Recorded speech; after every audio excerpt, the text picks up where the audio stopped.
Hello students, तो चलिए आज हम लोग शुरुआत करते हैं क्लास 10 के एक्सरसाइज 6.2 के क्वेश्चन नंबर 7 का, जो कि है using basic proportionality theorem prove that a line drawn through the mid points of one side of a triangle parallel to another side bisects the third side. तो इस question में हम लोगों को क्या बोला गया है कि हम लोगों को बीपीटी का यूज करके ये प्रूव करके दिखाना है कि अगर कोई ट्राइंगल है और उस ट्रायंगल के किसी एक साइड से मिड पॉइंट है और वो दूसरे साइड को इंटरसेक्ट कर रहा है और तीसरे को पैरेलल है, तो जो साइड को वो इंटरसेक्ट करेगा वो भी मिड पॉइंट होगा।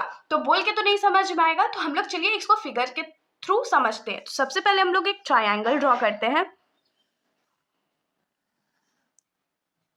मान लीजिए ये हमारा ट्रायंगल है ए बी और सी, और मान लीजिए कि ए बी पे एक मिड पॉइंट है डी। डी जो है वो ए बी का मिड पॉइंट है, और जब हम लोग इसको थर्ड मतलब सेकेंड साइड पे ज्वाइन करेंगे, मान लीजिए पॉइंट ई पे ज्वाइन कर रहे हैं और हम लोगों को गिवन है कि डी ई जो है वो बी सी के पैरेलल है, तो हम लोगों को क्या प्रूव करके दिखाना है कि ई जो है वो ए सी का मिड पॉइंट है। अगर ए सी का मिड पॉइंट है तो उसको हम लोग कैसे प्रूव करेंगे कि ए ई जो है वो ई सी के बराबर होगा, तभी तो मिड पॉइंट होगा। तो चलिए हम लोग को जो इन्फॉर्मेशन गिवन है सबसे पहले तो हम लोग उसको लिख लेते हैं। तो जैसे कि हम लोगों को गिवन है, सबसे पहले क्या गिवन है कि D is mid point of A B. ये तो हम लोग को क्वेश्चन में गिवन था कि एक पॉइंट है वो फर्स्ट साइड का मिड पॉइंट है, तो डी अगर मिड पॉइंट है तो हम लोग यहाँ से क्या लिख सकते हैं कि ए डी जो होगा वो डी बी के बराबर होगा। तो A D is equals to D B है। होप सो इतना आप लोगों को समझ में आया होगा। अब हम लोग क्या करते हैं, थोड़ा सा कंस्ट्रक्शन करेंगे। ये तो हमने कंस्ट्रक्ट करा है ना, तो हम लोग ये तो लिखना पड़ेगा। तो हम लोग क्या लिखेंगे, टू कंस्ट्रक्ट। कंस्ट्रक्ट हम लोग क्या करने वाले हैं यहाँ पर कि हम लोग यहाँ पर लिखेंगे draw a line DE such that E intersects AC। AC को E जो है वो इंटरसेक्ट कर रहा है, और दूसरा क्या होना चाहिए कि DE जो है वो BC के पैरेलल है, and DE is parallel to BC। यह हमने कंस्ट्रक्ट किया है। अब हम लोगों को प्रूफ क्या करना है वो भी लिख लेते हैं। तो टू प्रूफ हम लोगों को क्या करना है कि E is a mid point of AC।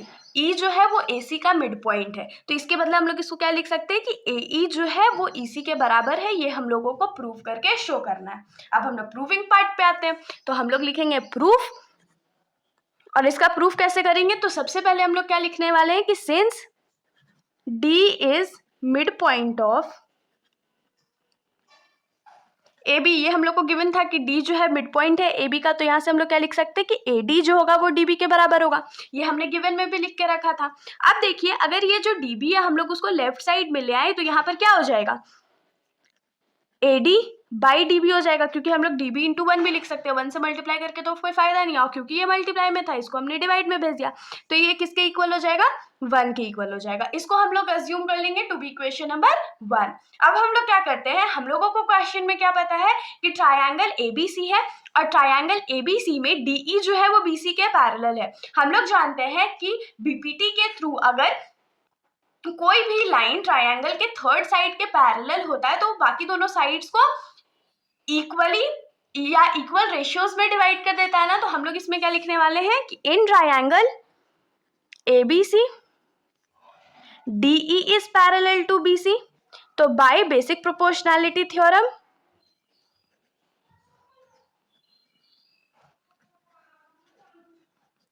Basic proportionality theorem से हम लोग क्या लिख सकते हैं कि इनका रेशियो इक्वल होगा। रेशियो इक्वल होगा मतलब कि AD by DB is equal to किसके बराबर हो जाएगा, तो AE बाई EC के बराबर। तो हम लोग लिख लेते हैं कि AD बाई DB जो है वो किसके बराबर है, तो AE बाई EC के बराबर है। इसको हम लोग अज्यूम कर लेते हैं टू बी इक्वेशन नंबर 2। अब देखिए, इक्वेशन नंबर 1 और इक्वेशन नंबर 2 में क्या कॉमन है, तो इक्वेशन नंबर 1 और 2 का जो LHS पार्ट है वो हमारा इक्वल है। और हम लोग ये बहुत अच्छे से जानते हैं कि अगर हमारा दो इक्वेशंस में LHS इक्वल होता है तो RHS भी इक्वल होता है। तो हम लोग यहाँ पर क्या लिख सकते हैं कि from equation 1 and 2, from equation 1 and 2। Equation number 1 and 2 से हम लोग क्या लिख सकते हैं कि AD बाई DB जो है वो यहाँ पर 1 के बराबर है और यहाँ पर AE बाई EC के बराबर है। तो ऑटोमेटिकली क्योंकि LHS के बराबर है तो RHS के बराबर होगा। तो हम लोग इसको क्या लिख सकते हैं कि AE बाई EC जो है वो 1 के बराबर हो जाएगा। अब देखिए अगर EC जो है इस साइड डिवाइड में अगर हम लोग उसको राइट साइड में भेज दे तो वो मल्टीप्लाई में चला जाएगा। तो ये क्या हो जाएगा, AE is equals to EC। AE is equals to EC, हम लोग को यही तो प्रूफ करना था कि AE जो है वो EC के बराबर है और AE अगर EC के बराबर है तो हम लोग क्या लिख सकते हैं कि E जो है वो AC का मिड पॉइंट है। तो देयरफॉर हम लोग क्या लिखेंगे, E is a mid point of AC। हम लोगों को यही प्रूव करना था। होप सो आप लोगों को क्वेश्चन समझ में आया होगा। अगर आप लोगों को वीडियो अच्छी लगी तो वीडियो को लाइक करिएगा और मेरे चैनल को बिना सब्सक्राइब किए कहीं मत जाइएगा। Thank you.